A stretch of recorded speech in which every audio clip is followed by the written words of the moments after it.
নির্দিষ্ট সময়ের 2 মাস আগেই আবারও বন্ধ হয়ে গেছে দেশের একমাত্র প্রবাল দ্বীপ সেন্ট মার্টিনে পর্যটক যাতায়াত। সরকারের এমন সিদ্ধান্তের কারণে পর্যটন শিল্প ধ্বংসের মুখোমুখি ষড়যন্ত্রী হচ্ছে বলে দাবি বিনিয়োগকারীদের। দ্বীপে পর্যটক যাতায়াতে নিষেধাজ্ঞার সিদ্ধান্তকে সেই ষড়যন্ত্রের অংশ মনে করা হচ্ছে। পাশাপাশি স্থানীয় পর্যটন সেবীদের সঙ্গে পরামর্শ ছাড়া একতরফা সিদ্ধান্ত প্রত্যাহারের দাবিতে কঠোর আন্দোলনে যাওয়ার হুঁশিয়ারি দিয়েছে সংশ্লিষ্ট ব্যবসায়ীরা। কক্সবাজার থেকে আহসান সুমনের প্রতিবেদন।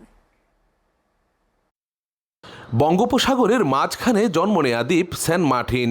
চারিদিকে নীল জলরাশি আর প্রাকৃতিক জীববৈচিত্র্যে ভরপুর হওয়ায় দেশি বিদেশি পর্যটকদের কাছে বেশ জনপ্রিয় দেশের অন্যতম এই পর্যটন স্পট।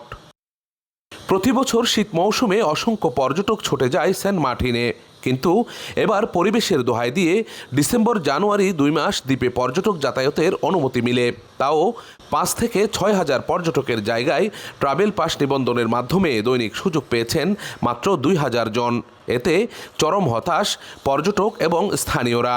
এমন বাস্তবতায় প্রতিবাদ মিছিল ও মানববন্ধন করে অন্তত ফেব্রুয়ারি মাস হলেও পর্যটকদের জন্য সেন্ট মার্টিন ভ্রমণ উন্মুক্ত রাখার দাবি জানান দ্বীপবাসী।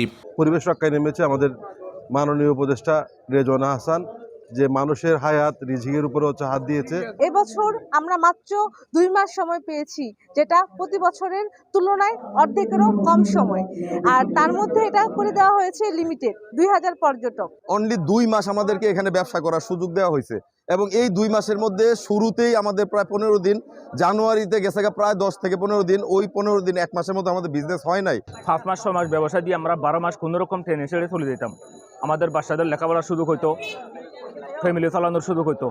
প্রতি বছর অক্টোবর থেকে মার্চ পর্যন্ত টানা 6 মাস পর্যটন মৌসুম হলেও এবার 2 মাস দেরিতে অনুমতি পেয়েও 2 মাস আগেই যাতায়াত বন্ধ করে দেয় সরকার।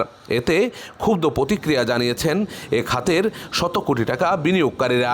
পর্যটনের জন্য কক্সবাজারের একটা উল্লেখযোগ্য অংশই আসে সেন্ট মার্টিনে যাওয়ার উদ্দেশ্যে, অথচ এই ভরা মৌসুমে আজকে এটা বন্ধ করে দেওয়া হলো।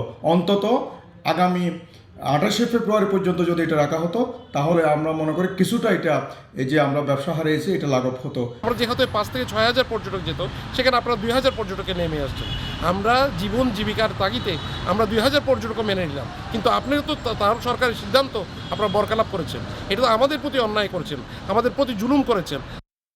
পরিবেশ ধ্বংসের অজুহাতে 31 জানুয়ারি চলতি মৌসুমে সেন্ট মার্টিন দ্বীপে পর্যটকদের ভ্রমণ বন্ধ করে দেয় সরকার। এতে শত কোটি টাকা লোকসানের আশঙ্কা করছেন পর্যটন সংশ্লিষ্টরা।